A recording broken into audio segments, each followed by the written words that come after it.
What's up, guys? I'm BTC. Would you like to play Overwatch 2 with the 5v5 game mode and the balance changes included? Well, now you can. For whatever reason, Blizzard has decided that they don't want to put this on the PTR or the experimental mode, but you know what? We did it ourselves, and now I have a workshop code that will almost perfectly replicate everything that you saw during the Overwatch developer livestream. Over the last couple days, myself and another have been working on this. The goal was to make it as accurate to the dev stream as possible while making it clean, simple, and aesthetically pleasing. For those of you that have seen my recent live streams, you know that I have fully working versions of my hero concepts now in Overwatch. That code in the workshop was made by a player named Magic Man, and he once again helped me with this project. He did all of the code for it. For my part, I did testing and some optimization, but Magic Man did all the heavy lifting for the code. Also, in regard to those hero concepts, since Blizzard moved to 5v5, it opened up a lot of extra functionality with the workshop, and now the hero concepts look even better. They are amazing. Stay tuned, you won't want to miss that. I also want to point out that the code for this project, H030G, will be updated anytime Blizzard gives us new details. So if they provide some changes on Sigma or Orisa or whoever, we're going to implement them into this workshop code, update the code, and then all you need to do is just re-import this exact same code, H030G, and you'll always have the most up-to-date version. By the way, I think that this code is kind of easy to remember. I just imagine a Roadhog with a 3 in the middle, H030G. Alright, onto the project. Let me show you its features. The first thing is that it is going to be 5v5 instead of 6v6. The way that we're handling this in the custom game lobby is the first row for both of the teams is going to be tank, the next two rows are going to be DPS, and the bottom two rows are going to be support. Make sure you have your players in the correct position before the match starts, so that way you can get each player into the role that they want to play. However, we realize that because this is going to be played in the custom game lobbies, and players are going to be constantly joining and leaving the matches,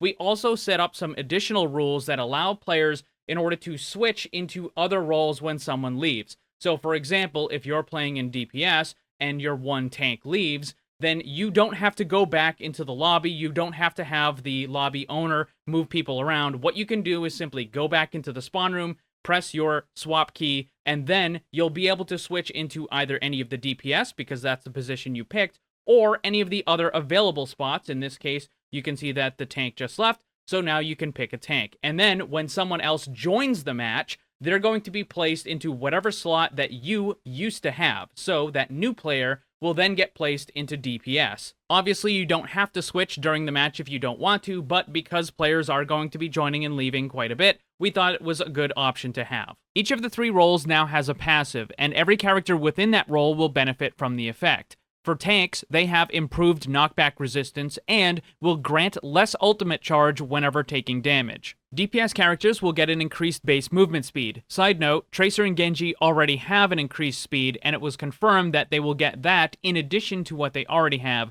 meaning that DPS characters will move fast, and Tracer and Genji will move even faster. The support passive will provide the character with an additional 10 healing per second whenever that character has stopped taking damage. It has also been confirmed that this passive will stack with what Mercy currently has, and it will stack with the shield regen that Zenyatta has. For individual character changes, the first is going to be Winston, who gets a new ability. In order to make sure that people know that Winston has a new ability, we provided a message on screen telling them. This will only appear while you're in the spawn room, so it doesn't interfere with actual gameplay. The ability itself is a secondary attack that is used by holding down right-click in order to charge it, and then releasing in order to launch the attack. Optionally, you can release it early for reduced damage. This works very similar to how Symmetra's alternate attack works. Because Magic Man did such a great job showing the charging up feature, we didn't include any sort of charging bar on screen to show you that the attack is being charged. It felt like it was unnecessary. He also managed to make the energy beam look like it comes out of the weapon itself, which looks really good.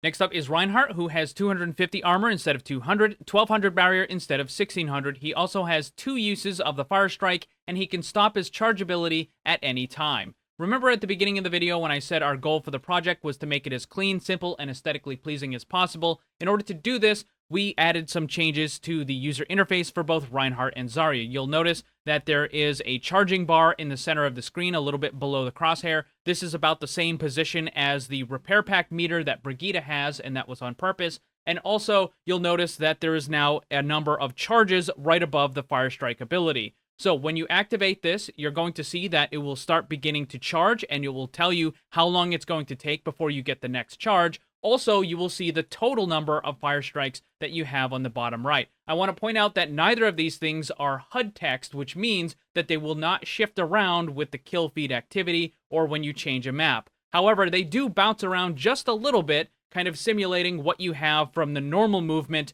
of the icons when you move around as a character. Next up is Zarya, who now has 2 charges of her barrier on a shared cooldown for both of the abilities. This means that you can use the bubbles on a teammate right in a row, or you can use it on yourself, or any combination. Just like with Reinhardt, you have the charging meter in the center of your screen to let you know when the next bubble is going to be available. You also have the total number of bubbles that are available on the bottom right. D.Va now has an increased total maximum uptime for her defense matrix, and it will recharge a little bit faster as well. Mei's primary attack damage has been increased, but it can no longer freeze a target. Instead, it will provide a constant slowing effect.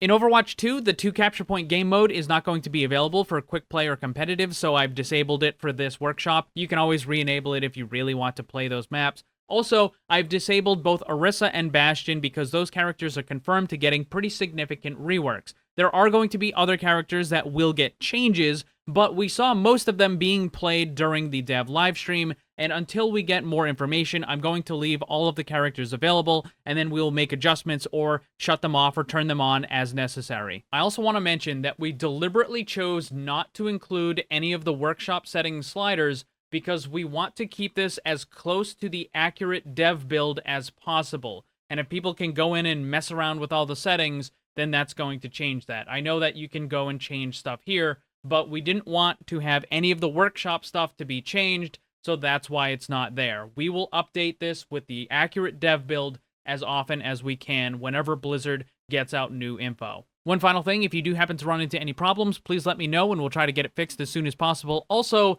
the game doesn't like it when you move players around in the lobby while the match is currently running. It will break workshop stuff. That's why we have the extra rules, so you can go to the spawn room and change to a different role if you want while the match is going.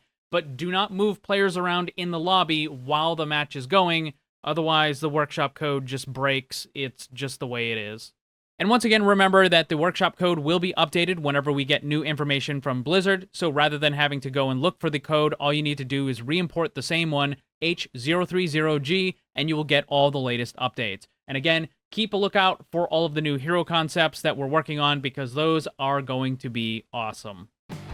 A big thanks to all the Paragons and other channel members for all your support. If you'd like to become one and grab some cool rewards, click the join button down below. Also, if you enjoyed the video, drop a like before you leave. And remember, always blame the controller because it's never your fault.